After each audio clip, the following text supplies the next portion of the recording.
Hello दोस्तों, नमस्कार। आइए स्टार्ट करते हैं 6 जुलाई का फर्स्ट एडिटोरियल। सबसे पहले आज के वर्ड्स देखिए। टेंजिबल पहला शब्द है, तो एक बात समझ लीजिए कि जिन वर्ड्स का एंड एबल या BLE से होता है, किससे बता रहा हूँ, या तो एबल से और या फिर BLE से, उन्हें आप कह सकते हैं कि एडजेक्टिव हैं। अगर सफिक्स के रूप में अगर किसी रूट वर्ड के या फिर कोई जो मूल शब्द है उसके एंड में एबल दे रखा है या BLE दे रखा है तो एडजेक्टिव्स होते हैं। इसका मतलब यहाँ पे है रियल, एक्चुअल या एविडेंट।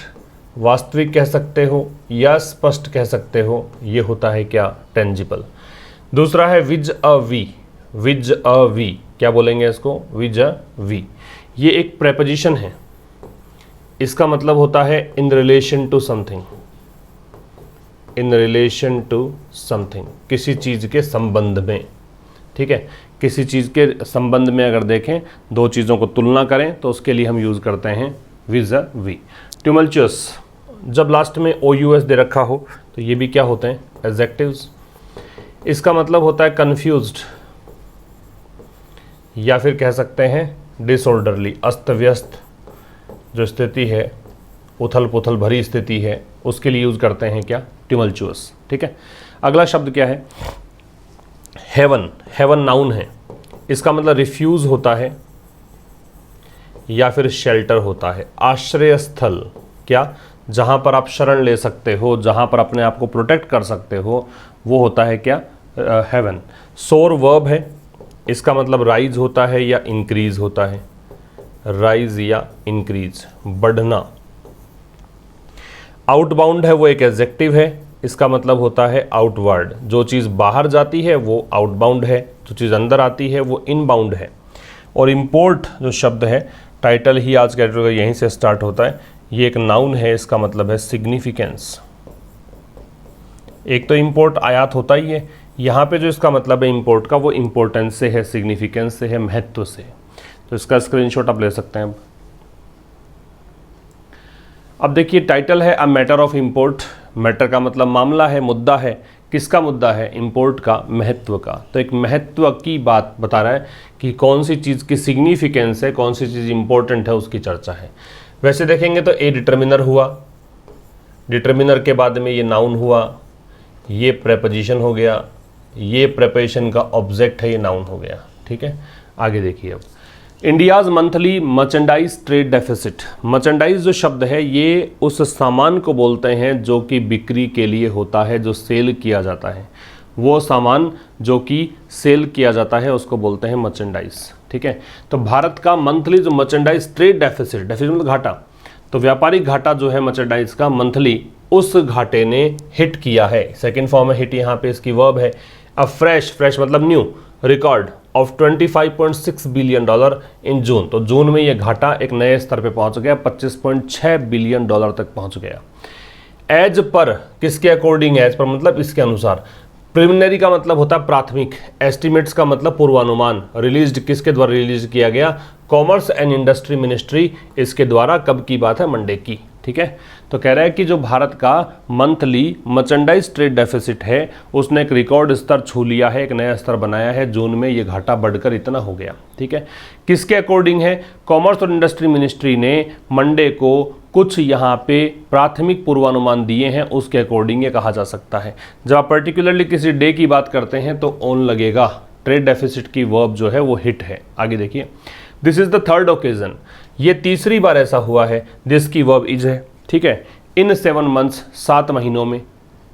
और कह रहा है ये लगातार दूसरा महीना है। इन अ रो का मतलब होता है कंटिन्यूअसली, लगातार। दैट की कंजंक्शन है, द ट्रेड डेफिसिट की व्यापारिक घाटा हैज वाइडेंड, वो बढ़ गया है, टू ऑल टाइम हाईज, मतलब ऑल टाइम हाई पर पहुंच गया है। कहने का मतलब व्यापारिक घाटा जो है सबसे ऊपर पहुंच गया है, अभी तक ऐसा कभी नहीं हुआ था, ये ऐसा यहाँ व्यापारिक घाटा हो गया। ट्रेड डेफिसिट की वर्ब है वो हैज वाइडेंड है। कहाँ तक बढ़ गया, इसके लिए टू का प्रयोग किया गया है। ठीक है, आगे देखिए। इन जून, अगर जून के महीने की बात करें, आप पर्टिकुलरली किसी मंथ या ईयर की बात करते हैं तो इन लगता है, पर्टिकुलरली किसी डे या डेट की बात करते हैं तो ऑन लगता है। तो जून की बात करें तो जो वैल्यू है आउटबाउंड शिपमेंट, शिपमेंट का मतलब जो सामान बाहर भेजते हैं, जो सामान कैरी किया जाता, ट्रांसपोर्ट किया जाता है उसको शिपमेंट बोलते हैं। आउटबाउंड का मतलब जो बाहर है, आउटवर्ड है, एडजेक्टिव है, शिपमेंट नाउन है। तो जो वैल्यू है आउटबाउंड शिपमेंट्स की, मतलब उस सामान की जो बाहर भेजा जा रहा है उसकी वैल्यू ग्रो की सेकेंड फॉर्म बढ़ गई, कितनी, इतनी प्रतिशत। मार्जिनली मतलब आंशिक रूप से, स्लोअर देन थोड़ा सा कम है, द 20.6% ग्रोथ, इस ग्रोथ से जो रिकॉर्ड की गई थी मई के महीने में। और ये कह रहा है कि कहाँ पहुँच गया है, फिर ये इतनी बढ़कर कहाँ पहुँच गई, $38 बिलियन पे पहुँच गई। रिफ्लेक्टिंग, दर्शाते हुए, रिफ्लेक्ट का मतलब होता है शो करना, डिस्प्ले करना, ये यहाँ प्रेजेंट पार्टिसिपल है। The third successive month, successive मतलब एक के बाद एक, लगातार, सक्सेसिव एडजेक्टिव है, ये तीसरा लगातार महीना है मॉडरेशन का। मॉडरेशन का मतलब थोड़ी जो ये मंदी आई है उसका।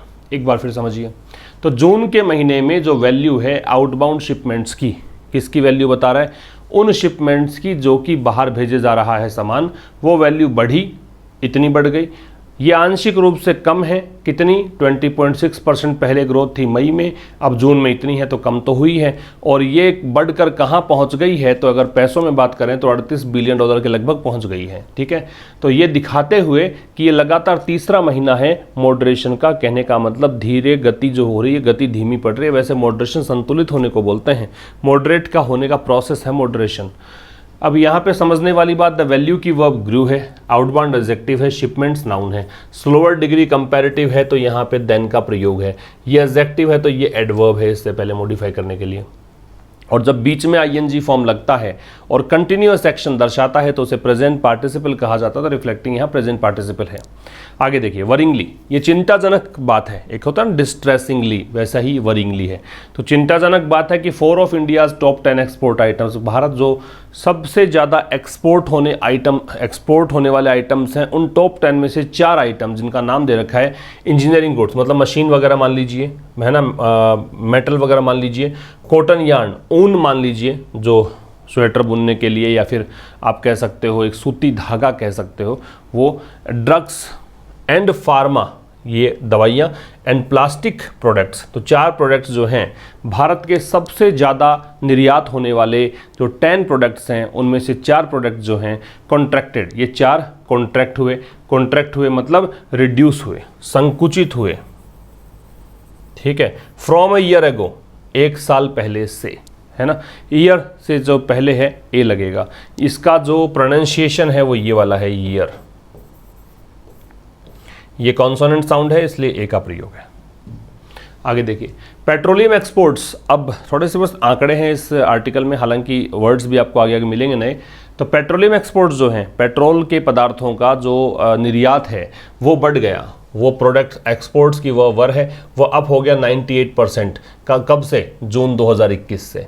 लेकिन $0.7 बिलियन कम है ये, किससे, मई 2022 से। अगर मई 2022 में देखें उससे तुलना करोगे तो $0.7 बिलियन कम है। लेकिन अगर पिछले साल की बात करोगे, चूंकि वहाँ तो कोरोना का टाइम चल रहा था, पेंडेमिक का टाइम था, तो उस समय देखो 98% उससे अप हुआ है। तो पेट्रोलियम एक्सपोर्ट्स की वह वर है। ठीक है, लोअर डिग्री कंपैरेटिव देन का प्रयोग है। इवन एज, इवन एज का मतलब क्या होता है, वाइल, मतलब दो काम जब साथ में होते हों, सिमल्टेनियस एक्शन हो, फ्रेज है वैसे ही।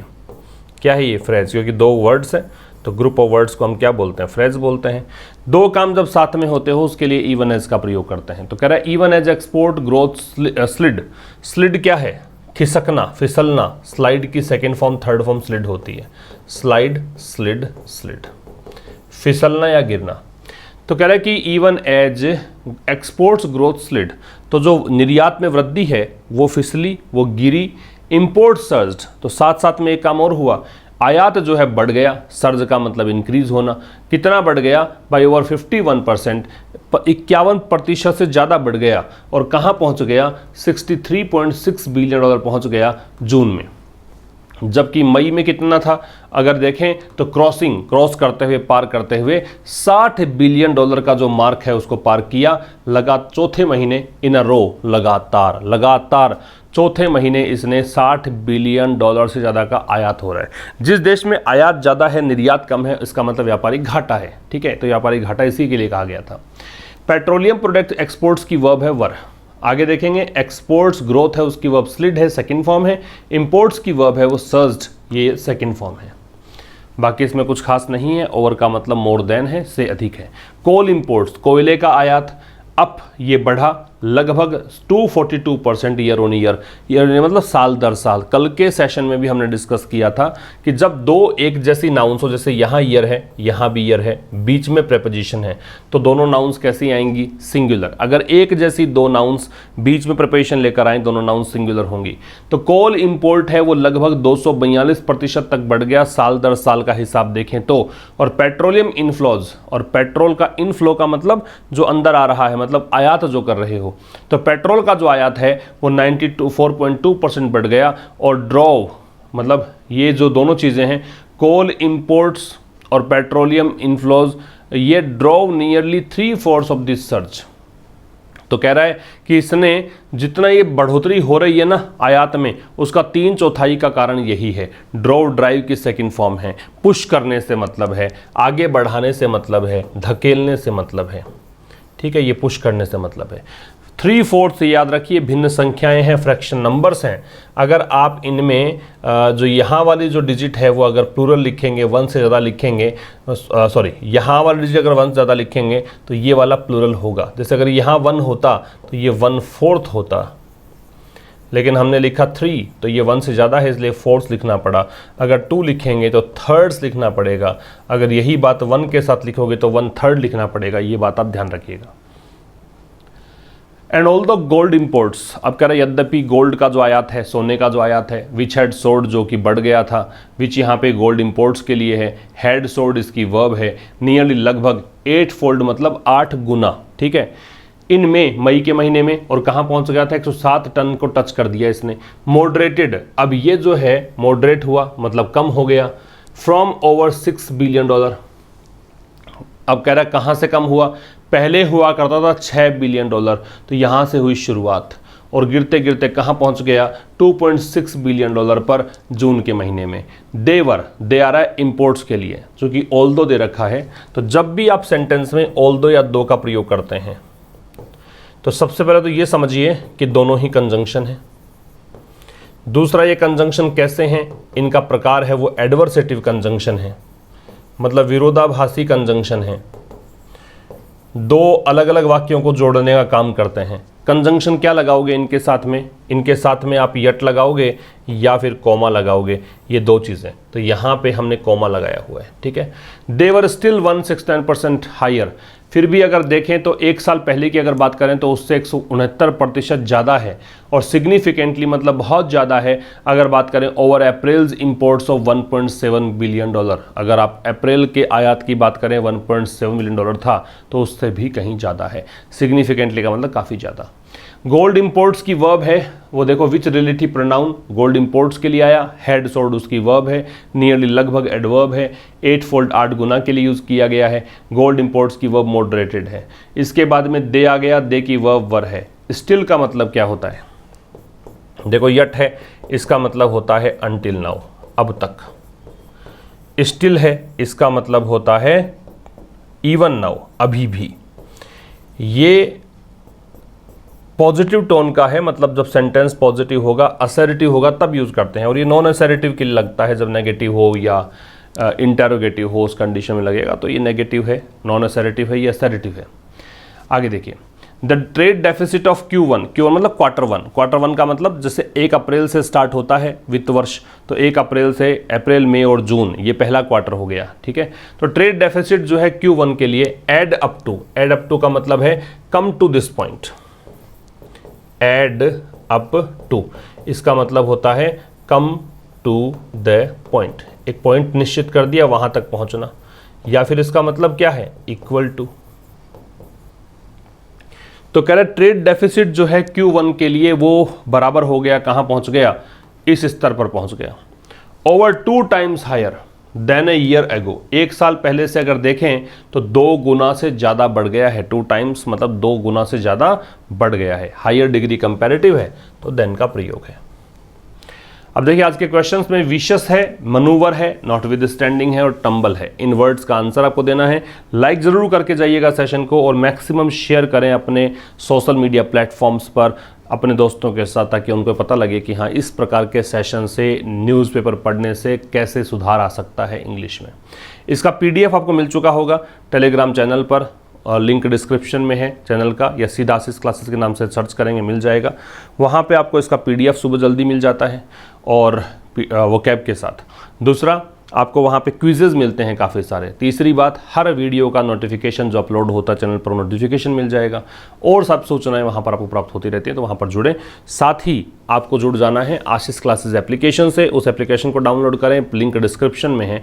वहाँ पर एक मेंस का पेड बैच चल रहा है। मेंस का एग्ज़ाम ठीक 1 महीने बाद में होना है। अगर आप मैक्सिमम प्रैक्टिस करना चाहें तो उस बैच से जुड़ें, वहाँ पर काफ़ी सारे क्वेश्चन हम डिस्कस करेंगे। तो आइए आगे देखिए। The tangible slow down, tangible क्या था? Real, actual, evident. Slow down मंदी को बोलते हैं एक्सपोर्ट्स, निर्यात में। तो निर्यात में जो वास्तव में मंदी बनी हुई है due to weaker global demand, किस कारण से बनी हुई है? ड्यू टू मतलब के कारण, वीकर मतलब कमजोर, ग्लोबल मतलब वैश्विक, डिमांड मतलब मांग। तो कमजोर वैश्विक डिमांड के कारण इज, ये स्लो डाउन के लिए वर्ब इज है। अनलाइकली का मतलब होता है असंभव है। टू चेंज मतलब बदलना। मत सून का मतलब बहुत जल्दी। ये गलत दे रखा है मत सून। वेरी के साथ में डिग्री पॉजिटिव आती है, या फिर मैं यूँ कहूँ पॉजिटिव डिग्री हो तो वेरी लगाते हैं, जबकि अगर मच हो तो इसका कॉम्बिनेशन बैठता है किसके साथ? कंपैरेटिव डिग्री के साथ।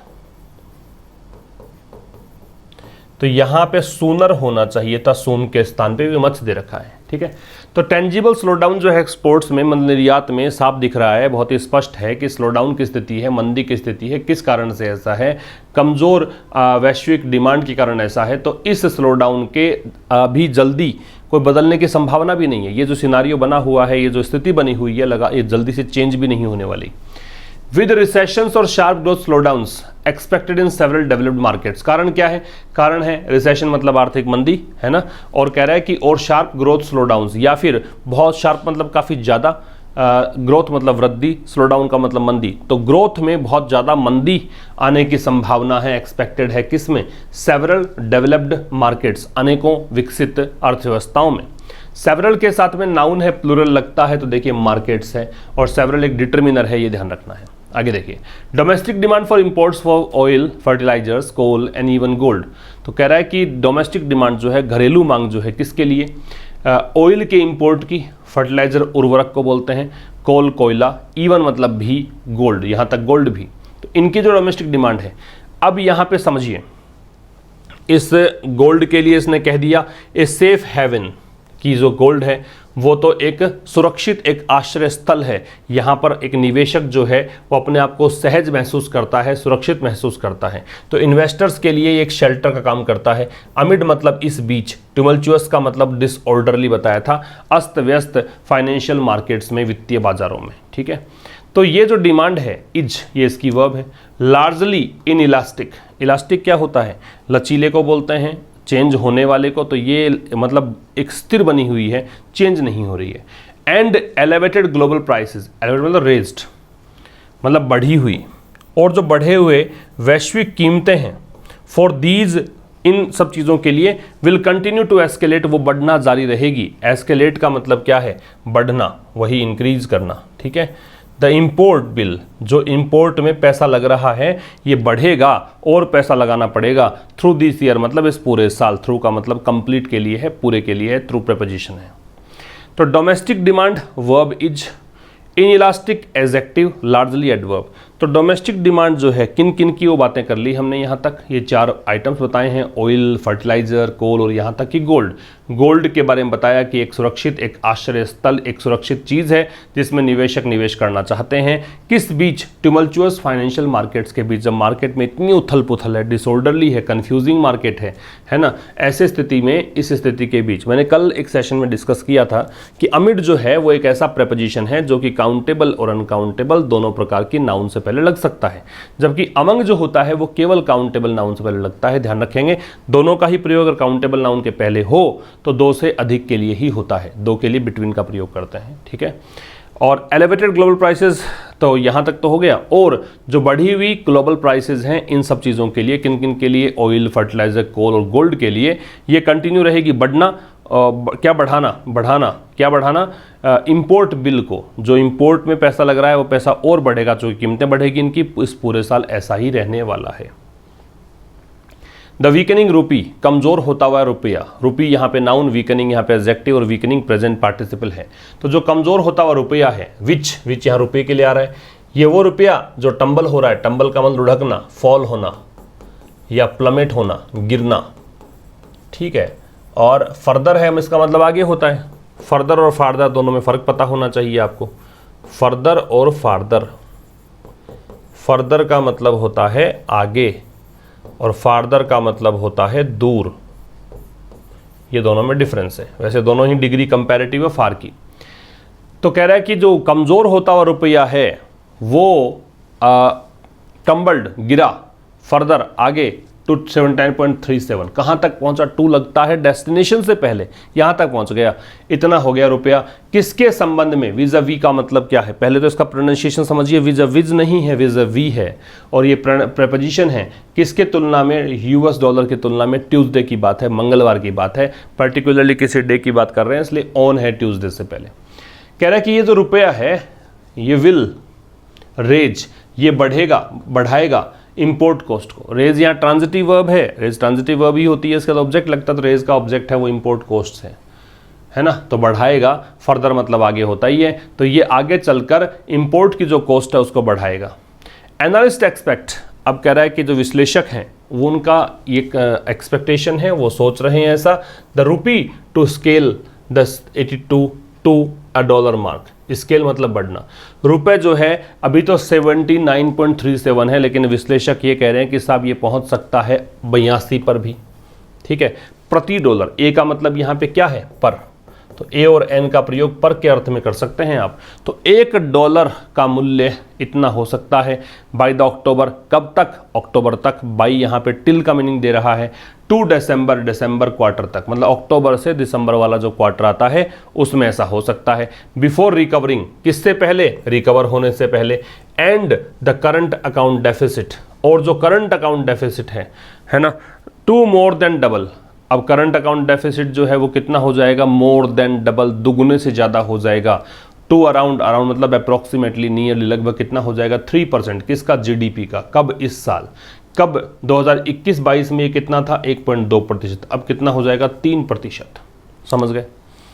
ये टू, अब आप सोचोगे कि करंट अकाउंट डेफिसिट की वर्ब कहाँ है, तो एक्चुअल में इसने जैसे यट वाला होता है ना, कि ऐसा होना बाकी है, I am yet to watch this movie, he is yet to come here, she is yet to attend this class, तो उसको ऐसा काम करना बाकी है। वैसे इसने टू लगा के बताया कि ऐसा होना है, ठीक है। ऐसे नहीं है कि इसकी सब्जेक्ट आगे वर्ब दे रखी हो, वर्ब इसमें कोई सा भी नहीं है इसका, लेकिन टू लगा के इसने बताया कि ऐसा होना है। रोबस्ट फॉरेक्स रिजर्व्स, तो देखो रोबस्ट मतलब बहुत ही मजबूत, स्ट्रॉन्ग। रोबस्ट का मतलब ये कल भी आया था वर्ड, कल भी हमने एक फाइनेंशियल आर्टिकल ही डिस्कस किया था, स्ट्रॉन्ग। फॉरेक्स रिजर्व्स, रिजर्व का मतलब भंडार होता है, फॉरेक्स मतलब फॉरेन एक्सचेकर होता है, विदेशी खजाना मान लीजिए, ठीक है। तो कह रहा है कि भी रोबस्ट, बहुत ही स्ट्रॉन्ग जो फॉरेक्स रिजर्व्स हैं, नॉट विद स्टैंडिंग का मतलब के बावजूद, ये नॉट विद स्टैंडिंग जो होता है प्रेपरेशन भी होता है, एडवर्ब भी होता है, इसका मतलब होता है डिस्पाइट, के बावजूद। तो इसके बावजूद कि काफ़ी अच्छा मतलब ये पैसा है, विदेशी पैसा पड़ा है आपके पास, ठीक है। द परसिस्टेंट आउटफ्लो, जो लगातार, परसिस्टेंट का मतलब है कंटिन्यूअस, आउटफ्लोज का मतलब है बाहर जाना, और फॉरेन कैपिटल, विदेशी पूंजी आपके पास, ठीक है, विदेशी पूंजी ठीक मात्रा में है फिलहाल, लेकिन विदेशी पूंजी जो लगातार बाहर जा रही है फाइनेंशियल मार्केट से, हैव ट्रिगर्ड, तो इन आउटफ्लोज ने, इस बाहर जाने ने क्या किया है, ट्रिगर कर दिया। ट्रिगर का मतलब क्या होता है, कारण बनना, है ना। ट्रिगर का मतलब क्या है, प्रेरित करना, कारण बनना। तो कोज कह सकते हो या फिर स्पर कह सकते हो। तो ये कारण बन गया है, कारण इसने क्या कर दिया है, ट्रिगर कर दिया है कंसर्न्स को, चिंताओं को। About the balance of payment situation, किस बारे में, बैलेंस ऑफ पेमेंट सिचुएशन मतलब आप जो पेमेंट सिचुएशन है, भुगतान आप करोगे कैसे जब आपके पास विदेशी पूंजी नहीं होगी, बाहर से कोई सामान आपने आयात किया, उसका भुगतान कैसे करोगे, इस चीज़ का बैलेंस बिगड़ जाएगा। तो यहाँ पे मतलब जो बैलेंस सिचुएशन है उसको इसके प्रति चिंता उसने बढ़ा दी है, कहने का मतलब ये है। तो यहाँ समझिए रोबस्ट फॉरेक्स रिजर्व्स जो हैं, रोबस्ट फॉरेक्स रिजर्व्स नॉटविथस्टैंडिंग के बावजूद, ये यहाँ पे एडवर्ब है, अदरवाइज अगर ये प्रिपरेशन होता तो आगे इसका नाउन, इसका ऑब्जेक्ट आ जाता। परसिस्टेंट आउटफ्लोज है, इसकी वर्ब है, ये हैव ट्रिगर्ड है। ये सब्जेक्ट नहीं है भैया, मैंने गलती से लगा दिया, ये सब्जेक्ट नहीं है। कह रहा है कि भाई बहुत ही मजबूत हालत में है फॉरेक्स रिजर्व आपका, उसके बावजूद भी जब लगातार बाहर जा रही है फॉरेन कैपिटल फाइनेंशियल मार्केट से, उस आउटफ्लोज ने क्या किया है, कंसर्न्स को ट्रिगर कर दिया है। किस बारे में? बैलेंस ऑफ पेमेंट सिचुएशन के बारे में। लास्ट वीक, पिछले सप्ताह, लास्ट के साथ कोई भी last week, last month, last year, इनसे पहले हमें कोई प्रिपोजिशन नहीं लगाना है क्योंकि एडवर्ब होता है, टाइम बताता है ना। एडवर्ब से पहले प्रिपोजिशन लगता नहीं है, प्रिपोजिशन लगता है नाउन या प्रोनाउन से पहले। तो पिछले सप्ताह क्या हुआ? The government imposed. ये इम्पोज क्या होता है?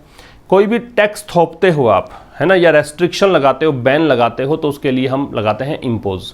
विंडफॉल टैक्स क्या होता है? अचानक से आपको दिखा, टैक्स डिपार्टमेंट को दिखा कि ये कंपनी तो अचानक से लाभ कमा रही है, बहुत अच्छी स्थिति में है, तो इसलिए उस पर क्या करती है, एक आकस्मिक कर लगाती है, सडन एक टैक्स इम्पोज करती है, उसको बोलते हैं विंडफॉल टैक्स।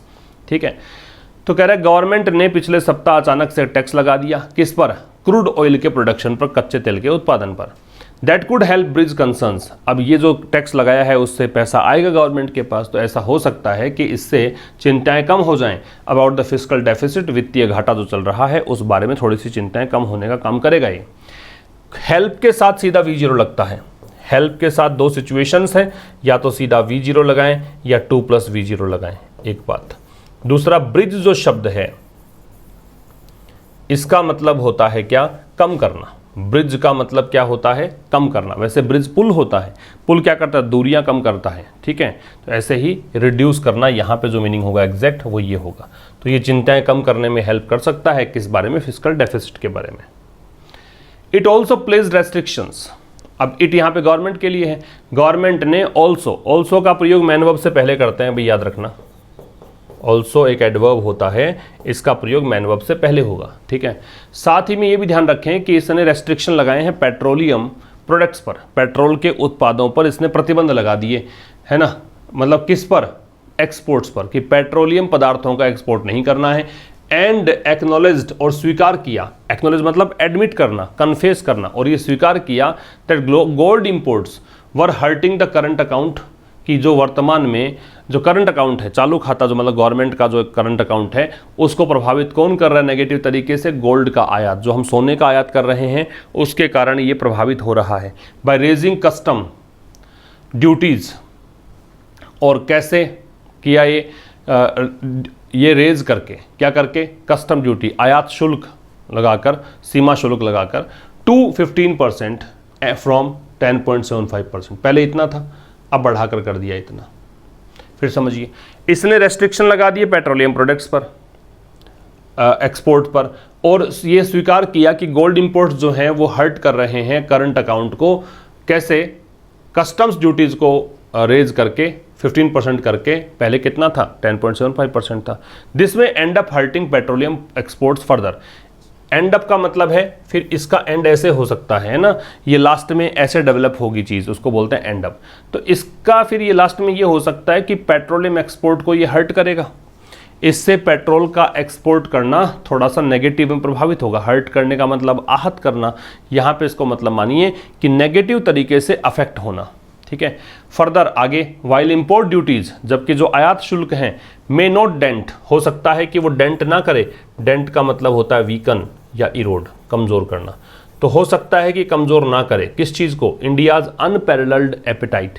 एपेटाइट का मतलब होता है भूख, अनपैरेलल्ड का मतलब होता है यूनिक, सबसे अलग। ठीक है, तो भारत की जो एक यूनिक एपेटाइट बनी हुई है, किसके लिए? येलो मेटल, मतलब सोने के लिए। एज मच एज होप्ड, उतना जितना की आशा की गई है। एज के साथ डिग्री पॉजिटिव है ये तो पता है ना आपको कि मच डिग्री पॉजिटिव होती है, मच की डिग्री कंपैरेटिव मोर है, और मच की सुपरलेटिव मोस्ट है, अनकाउंटेबल नाउन के लिए आता है। और कुछ वर्ड्स हैं जैसे एज, सो, वेरी, एनफ, है ना, इन सब के साथ में डिग्री कैसी आती है, पॉजिटिव डिग्री लगाते हैं, ये ध्यान रखना है। एज के साथ, सो के साथ, वेरी के साथ, एनफ के साथ, इन सब के साथ डिग्री कैसी आती है, पॉजिटिव लगानी है, ध्यान रखिएगा। टू के साथ भी ऐसा ही है, टू के साथ भी डिग्री पॉजिटिव आती है। तो फिर समझो, दिस में एंड अप में मॉडल ऑक्सिलरी वर्ब है। इससे ऐसा हो सकता है कि पेट्रोलियम एक्सपोर्ट जो हैं वो नेगेटिव वे से प्रभावित हो, जबकि आयात कर जो है वो हो सकता है कि कमज़ोर ना करे। भारत की जो लगातार भूख बनी हुई है या एक अनपैरेलल्ड एपेटाइट है, यूनिक जो एपेटाइट है येलो मेटल सोने के लिए, जितना की आशा थी, जितना की होप किया गया था, उतना ये कमज़ोर ना करे, ऐसा भी हो सकता है। कोल इंपोर्ट्स, कोयले का आयात, ऑन द अदर हैंड दूसरी तरफ, तो दूसरी तरफ कोयले का आयात जो है आर एक्सपेक्टेड, उनकी ये संभावना है टू कीप हिटिंग, कीप के साथ सीधा V0 + ing लगता है भाई, लगातार जारी रहना। तो ऐसा पॉसिबल है, क्या पॉसिबल है कि कोल का आयात है, कोयले का जो आयात है वो लगातार रिकॉर्ड हाइज हिट कर सकता है, लगातार उच्च स्तर हिट करता रह सकता है। As the monsoon will affect domestic output, क्योंकि मॉनसून जो है वो यहाँ पे डोमेस्टिक आउटपुट जो है, आउटपुट का मतलब प्रोडक्शन, डोमेस्टिक मतलब घरेलू उत्पादन को प्रभावित करेगा नेगेटिव तरीके से। ठीक है, पॉलिसी मेकर्स में हैव लिटिल रूम, लिटिल से पहले कुछ भी नहीं है, ना ए है ना द है, इसका मतलब है नो। रूम का मतलब कोई भी जगह, मनूवर का मतलब होता है गाइड या स्टीयर, मनूवर का मतलब है गाइड या स्टीयर, ये वर्ब है यहाँ पे। वैसे तो षड्यंत्र को बोलते हैं, ट्रिक को बोलते हैं, लेकिन यहाँ पे दिशा निर्देशित करना है, आगे की ओर चलाना है। विशस का मतलब है बैड या फिर वर्थलेस, बिल्कुल महत्वहीन या बहुत ही खराब। तो कह रहा है कि पॉलिसी मेकर्स के पास हो सकता है कि बिल्कुल भी कोई उनके पास तरीका ही ना हो, रास्ता ही ना हो कि इस विशस साइकिल से बाहर निकला जाए, but miss steps must be avoided. लेकिन लेखक कह रहा है कि जो गलत कदम है उनसे तो बचना ही चाहिए। मस्ट आ गया तो मॉडल है, और कंपल्सन के लिए आता है, बाध्यता के लिए आता है। जो मिस स्टेप्स है उनसे तो बचना ही चाहिए। एंड डोमेस्टिक इनएफिशिएंसीज, और जो घरेलू अपर्याप्तता है, मतलब सामान कम बन रहा है, घरेलू जो इनएफिशिएंसी मतलब जो अकुशलता है ना, इनएफिशिएंसीज हैं, हर्टिंग एक्सपोर्ट्स, जो कि एक्सपोर्ट को हर्ट कर रही है, नेगेटिव तरह प्रभावित कर रही है, उसको रिव्यू किया जाना चाहिए अर्जेंटली, मतलब तुरंत, जल्द से जल्द। अब यहाँ पे मस्ट बी अवॉइडेड है ना, तो ये मस्ट बी रिपीट नहीं किया इसने, वरना यहाँ पर भी मस्ट बी है, ठीक है ना, तो मस्ट बी यहाँ पर भी है, इसी कारण से थर्ड फॉर्म है, रिपीट नहीं किया, इतना ही फर्क है। तो पॉलिसी मेकर्स हो सकता है उनके पास कोई रास्ता ही ना हो, कोई रूम ही ना हो, क्या करने के लिए, इस विशस साइकिल से गाइड करने के लिए, बाहर निकालने के लिए, लेकिन जो कुचक्र बना हुआ है उससे बाहर निकालने, लेकिन मिस स्टेप से तो बचा ही जाना चाहिए, पैसिव वॉइस से बी के साथ थर्ड फॉर्म। और डोमेस्टिक इनएफिशिएंसी जो है, जो एक्सपोर्ट को नेगेटिव प्रभावित कर रही है, उनको अर्जेंटली रिव्यू करना चाहिए, फिर से उसका आकलन करना चाहिए। तो ये था सब आज के इस एडिटोरियल में। मिलेंगे कल ठीक शाम 5 बजे, तब तक के लिए नमस्कार, थैंक यू वेरी मच।